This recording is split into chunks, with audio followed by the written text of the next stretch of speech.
Hey guys, 1110 here and welcome back to Diablo 3 Necromancer Beta, and today we're going to be doing a little bit more build testing for the bone set. I have already done one video on this set, and that was prior to them releasing the legendary items. So I'm going to have another look at it now, and I've changed the build slightly. Obviously it's still focusing on the bone set itself, which is the minion set or the pet set. So we'll go over the skills I'm using this time, and we'll go through a rift and show you how it works. Again, still doing a lot of playing around with the skills to see what works, what doesn't. The main changes that I've made right now, we're doing a little bit of a melee.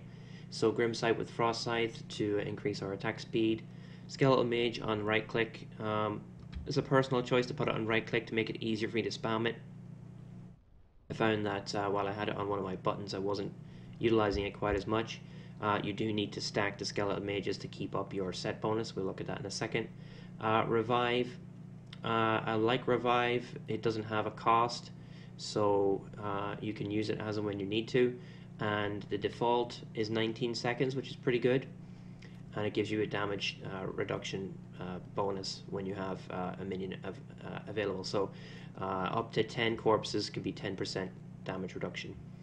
Army of the Dead is the main focus of the build itself because it's the main focus of the set. It's a 2-minute cooldown, and the set reduces the cooldown by 1 second per attack that your minions do. I still think that they should change how that operates, but it has to be in the build because that's the way the set works. So I would hope for a better way to cool that down. Currently, there's not too many good ways to do it for this set. Command Skeletons Frenzy. Frenzy, I think, is almost necessary because it increases the attack speed, therefore they do more attacks, therefore they cool down Army of the Dead quicker. And this is what I kind of was interested in here is Frailty. Now I picked the Aura rune because it doesn't require any interaction. You just leave it there, and when you're using Grim Scythe, you're in the heart of the action anyway, so you're doing a lot of melee damage, and things just die instantly once they hit that magic 15% health. They're just dead. Doesn't matter if it's a boss or not. It's just they're done, and you don't have to worry about it lasting the 30 seconds. It's just permanently there as long as you're in melee range. And with your skeletons being melee and your Skeletal Mages being ranged, you still have quite a lot of damage being done in melee range. The passives, and I've played around with these, I've changed them every so often and trying to find out which is best, and this may not be. Swift Harvesting, change or increase the speed of your Grim Scythe attack by 15%. Draw Life, increase your life regeneration. I found that survivability is pretty tough for each enemy within 20 yards. Overwhelming Essence, increase your essence by 40, allows you to spam your Skeletal Mages a lot better. And Grisly Tribute, you heal for 10% of your life on hit for every time a minion hits an enemy. Again, that's fine. I've found that important for survivability because if you're in a nasty elite pack with Arcane or Jailer and Arcane or Lightning and Jailer something, and you're out of melee range, it's difficult to get that life boost. But I've played around with other ones. I've tried spreading Malediction, 1% damage bonus for each enemy afflicted by a curse, and I thought that would work well with the Aura of Frailty. But then you think if you're one-on-one with a large, like a Griff Guardian, you're getting 1% bonus. It's nothing. Dark Reaping, again, I'm not actually using a Scythe. I'll show you my weapon in a moment. So I don't know if that actually works with Grim Scythe, or you actually have to use a Scythe. So I have to do some testing. It probably just is when you're actually using a Scythe. So that wasn't really working for me. I tried Commander of the Risen Dead, but I found that I'm not using Command Golem, and Command Skeleton's cost isn't really that big of a deal because I have 240 essence and it costs 50. I found a better one, I think. Fuel by Death didn't really do much for me. It does work with Revive, but the movement speed's not that big of a deal. You get plenty of movement speed out of your Paragon points. So I played with a couple of other ones, but this is what I've gone to so far. The most obvious one that I'm not using is Extended Servitude, which extends the duration of my Skeletal Mage and Revive minions by 25%. I would use that. I would absolutely recommend you use it. I am not using it in this particular build because I have it on my Hellfire Amulet.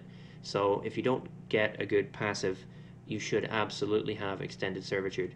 Now, that said, I have coupled it up with the new legendary, or one of the new legendary rings that gives you between 2 and 4 extra seconds on your Skeletal Mages. I think this is overkill. I don't think that I need both, one or the other, particularly given that you're doing a lot of melee damage, you're getting your essence back up really quick, and you're able to spam skeleton archers reasonably well. You want to have 4 to 5 stacks at the least all the time. Now, another awesome thing about these new gems is it's also says you get an additional skeletal mage, which I didn't point out 2 seconds ago. You get a second skeletal mage with each cast, so you get double the bonus, and they last longer. So for this 6-piece set, each active skeletal mage increases the damage of your minions and Army of the Dead by 200%. So one cast of skeletal mage is a 400% bonus. So it's really, really important to try and keep your stacks at 10 as much as you can. It's been a pet peeve of mine for a long time. I really wish that they'd have some kind of indicator on your card that the damage was being done, but that's overall damage. If there was a minion buff damage down here, it'd be nice. They did add skeletal mages to your party up here. They weren't in the previous patch, so now you can at least easily tell how many you've got. So that's a good change they made. But again, in case you're not familiar with the set, totally the 2-piece, like I said earlier, reduces the cooldown, and it's just a chance. Now, if they change this to it does reduce the cooldown versus it has a chance, that would be much better. Or if they increased the proc chance of that, it would be much better. I don't know if it'd be too OP, but quite frankly, it's a single player game. If it's OP, you just change it back again. I think they need to try it out. Army of the Dead does small area damage, reasonably small area damage, and a 2-minute cooldown that's difficult to reduce is kind of frustrating if it's required in your build. If you didn't have to put it in the build to make the set work reasonably well, it wouldn't be so bad. Like if that was the 6-piece bonus, and the 6-piece bonus became the 4-piece, and the 4-piece became the 2, that's a little bit different. You could maybe mix and match sets, but I know they don't want people to do that. The 4-piece set, 4-piece bonus again a damage reduction for 5 seconds for each time your minions deal damage, max 50 stacks. So that's how the build works. Now, what items am I using? I'm obviously using 5 pieces of that set, and I'm using Ring of Royal Grandeur in my cube. I've got Tasker and Theo, which is pretty much a perfect Tasker and Theo. I couldn't ask for a better one. Well, I could have maybe 6%, 7% attack speed increase, but it's pretty darn good. So I didn't want to put that on my cube, so that's why I've got Ring of Royal Grandeur in there. Using the Hellfire Amulet, like I said, the gems I need to farm them up a little bit. It's only level 35 Efficacious Toxin, level 57 Bayonet Trapped, and only level 11 Enforcer right now. So absolutely would be doing more damage if I had ranked that up a little bit better. I did get lucky with my main weapon, Zweihander. It's not a scythe, it's not the unique item for the Necromancer, so there's no Necromancer specific bonus on it, but it's got huge damage. And I got I think it was I got a Ramaldani's on this, so I rolled 10% damage on my transmog lady, whatever she's called, the reroll person, you know her. I got 10% on my first go, so I kept it. I could probably switch this out for probably Reaper's Wraps or Nemesis or something like that. I'm just keeping it in right now for stats. So what we're going to do is go in and do a rift. I think I've covered everything else. The other thing I'm using here is Grim Scythe. It's one of the new legendaries. It's a one-hander, I think. Your Grim Scythe deal, it's called actually Ledger's Disdain, and your Grim Scythe deals an additional 10% damage for each point of essence it restores. Now, I had a question about this. I'm still in the middle of testing it. I'm unsure if you get the damage bonus if you're already at max essence, because it does specify that it has to be a point of essence that it has restored. So if you're at max and you use Grim Scythe, do you get the 10% bonus damage? I don't know. Grim Scythe by default restores 12 essence per enemy hit. So 2 enemies is 24 essence. That's 24 times 10%. So it's quite a good buff. But again, if you're at max, are you wasting it, and should you spam your skeletal archers to get below max? Depth diggers, again, these are absolutely not ideal. I don't have many legendary items on the PTR, but this is the most suitable to my build, which is Grim Scythe as my primary attack, and it gives me 100% damage bonus. And like I said, Ring of Royal Grandeur. That's pretty much it for the items. So why don't we go into a rift? And it's not going to be super high. I think 40, 45, around about that is where I'm at the moment. It's not super high-end leaderboard type stuff. So I don't know, maybe it'll develop as we change skills in, change runes about, get more gear. But for now, it's around about 40, 45. So we'll jump right in, and we'll be back in 1 second. Alright, so welcome back, folks. So the reason I had to pause and just restart here is because we've had a crash a couple times in the greater rifts. They tend to freeze up, and you're forced to alt F4 the game. And that actually happened when I started the rift. So that's why I wanted to just pause the video and restart the recording. We're going to try Torment 9. So basically I recorded for like 6 minutes, the game crashed, and I had to restart, so we're hoping that doesn't happen again here. And this is the worst jailer. You're really vulnerable as Necro right now to jailer. Jailer and frickin' Arcane is like ridiculous.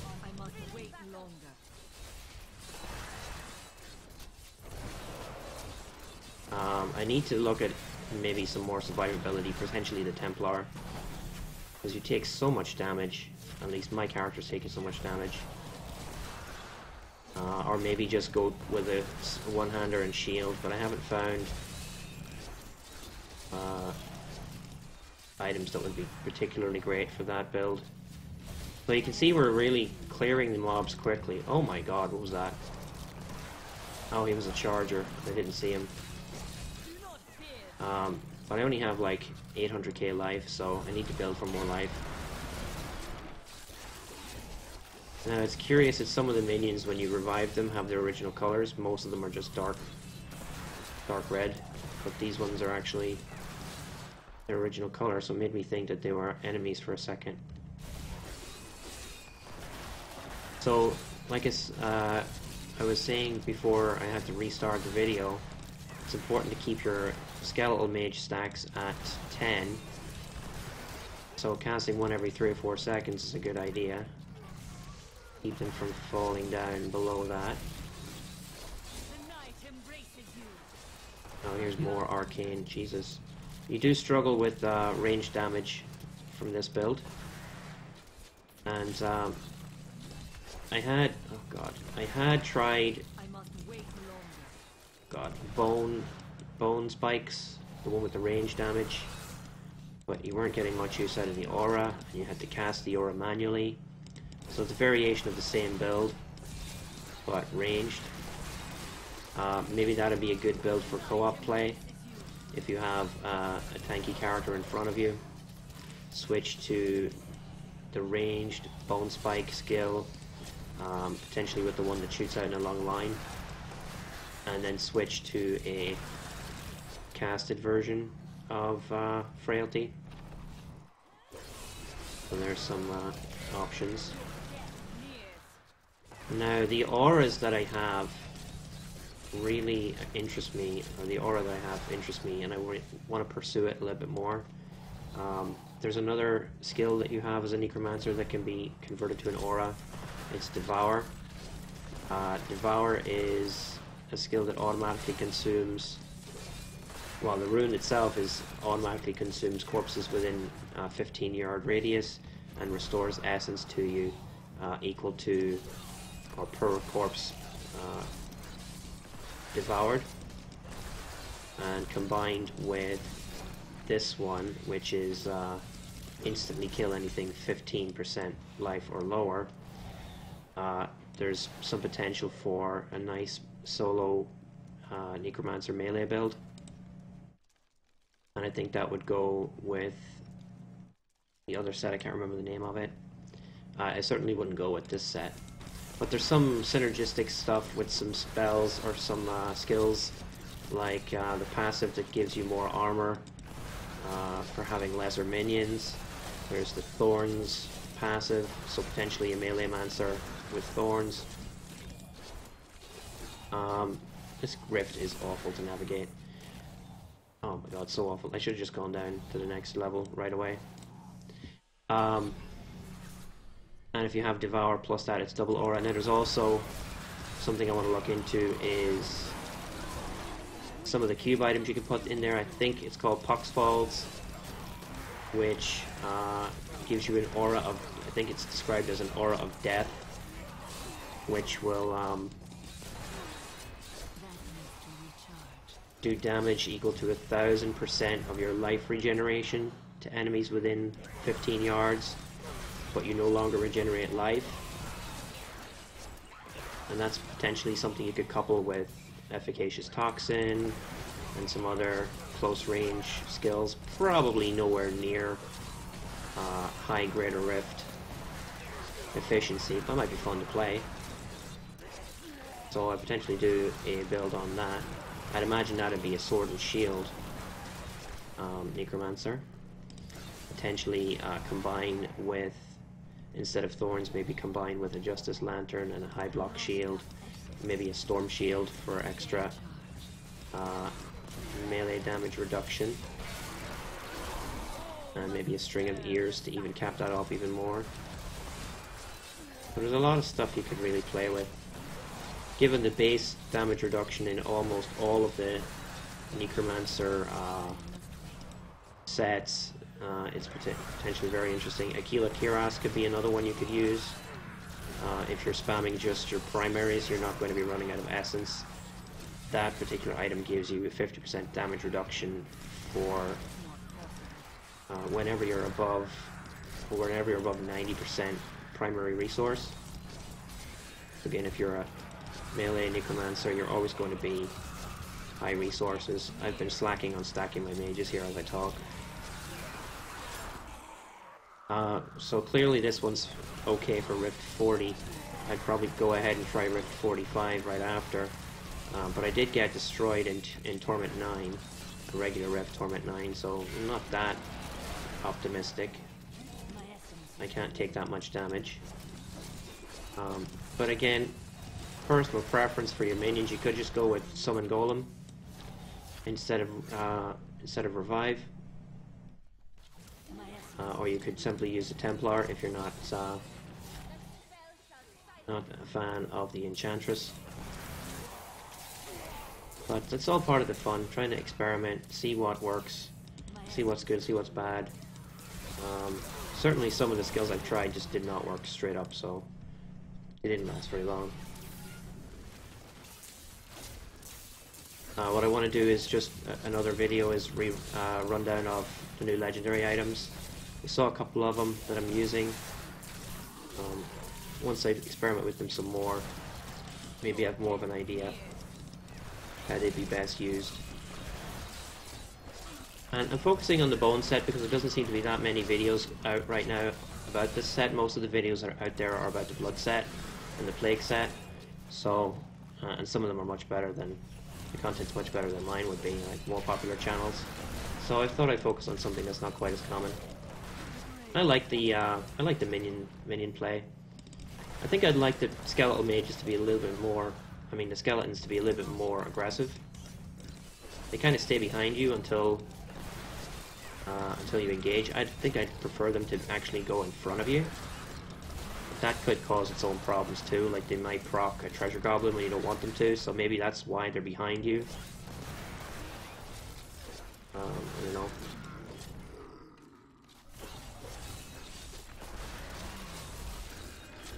Sure, there's a very good design reason for that, and that might be exactly why. I might die here. Oh no. Army of the Dead's up, so we should be able to kill him real quick. I want to be careful, you can't always just stand there and take hits in the face. Okay. So that's the build in action. As you can see, it's suitable for 40. Hopefully I'll be able to go through and hit maybe 50. When Pain Enhancer comes up to a higher level, it should be much easier. So, like I said, keep an eye out on the channel for some other videos. I'm probably going to focus on some other builds for this set. Hopefully this is intriguing you. Man, those gloves look awful. I need to transmog them. Don't like that green. But there are some other items that they just released. There's a list of them on the website, on the beta blog. So I'll link the beta blog and the patch notes in the description. As a kind of real quick preview, we've got some sides here. So Dread Golem Spike, Bone Spear now costs 40 essence, deals 129 to 150% extra damage. Blood-Tide Blade, Death Nova deals 15% increased damage for every enemy within 15 yards. So that's potentially a good melee Necromancer skill. Thorns increased by 11% for every enemy afflicted by a curse. So that's again something that might synergize with an aura. So every enemy that's in your melee range is automatically taking more damage. Each different poison skill you use increases the damage of your poison skills by up to 100% for 15 seconds. That's Death's Scythe two-hander. Another two-hander, Raelina's Shadow Hook. Bone Spikes generate 3 additional essence for each enemy hit. And Stuart's Greaves legendary boots, you gain 43%, up to 50% increased movement speed for 2 seconds after using Blood Rush. That's not a great legendary bonus, I don't think. There's a whole bunch more. It'll take me forever to go through them all. But you get the idea. They have released some legendary stuff. Go check it out. Hopefully this build is interesting. I'll try and work on it a little bit more, see if I can make it even better. My next target is to hit Greater Rift 50 with it, see if I can survive. Thanks for watching, guys. I'll see you guys soon.